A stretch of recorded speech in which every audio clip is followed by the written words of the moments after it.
OK, all you ULO fans, and I'm delighted to be giving you our Sunday racing from the Curragh on Chesrewich Day. Now then, there's a couple of maiden races to get out of the way before the group races and the main event get going. Also, just a little reminder, it is the Prix de l'Arc de Triomphe meeting next weekend at Paris-Longchamp, so be sure to be tuning into Marie-Francois's coverage on Saturday and Sunday next week. C'est bon, I think she will say, but every race will be here on ULO with our delightful French racing correspondent. Now, let us get to the quick for Sunday's racing. My nap goes to post in the Renaissance Stakes. I think I'll be taking a chance on last year's winner, my mate Alfie, who has recently been looking to find last season's form. There's a chance he can find it here, with a good record at the Curragh, and this is very much his time of year. Of course, with a plum draw in stall 2, Will McCreary's Vespertilio has to be in the thick of it, while local boy Art Power always has to be noted on this track, even if he's not the force of old. Meanwhile, Big Gossie refuses to act his age also, so must not be disregarded, and these are my principles, with Carl Burke's Spycatcher not out of it too. Decisions. OK, it's my mate Alfie that's winning this. Nice anyway, tri-cast on these picks could be the way to go if you like that sort of thing. My next best has to be in the feature, the Cesarewitch.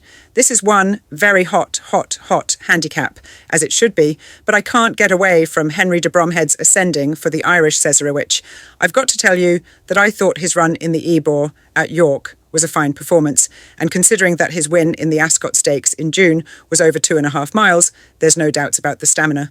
So my thinking is, given that there'll be plenty of pace on from the off, Ascending's proven stamina will come into play when the race enters the final half mile. That's the plan anyway, but I would expect Donnacha O'Brien's Happy Pharaoh, Joseph O'Brien's Nürburgring and the Willie Mullins trio of Toon Servator, Too Bossy for Us and Queenstown to all be in the mix. OK, decision made, it's going to be Ascending to win and Queenstown as my each-way gamble. Good luck. Earlier on, I do think that the Maiden is an interesting opener for the Irish Cesarewitch card, and I can see it going to Cape Cod.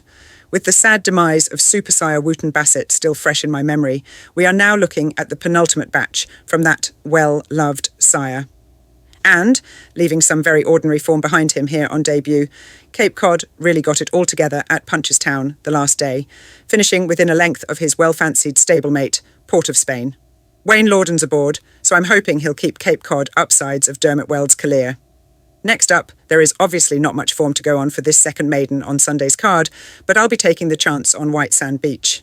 This Dubawi filly showed enough on her debut under rules to make me think she'll come on from that Punchestown run, where she was a half-length second, and she gets my marginal preference over Joseph O'Brien's Spangled Sands, though I doubt there'll be much in it.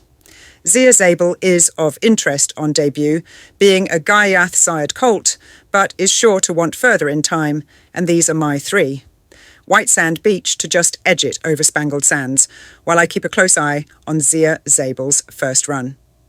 In the first of the group races, it is a tricky little one this, for me, but I'll stick my pin on Joseph O'Brien's Alaba. She finished less than a length behind Yaupon de Replay in the listed Blenheim Stakes at Fairyhouse the last day, and if ready to race again, has to be at the top of my shortlist.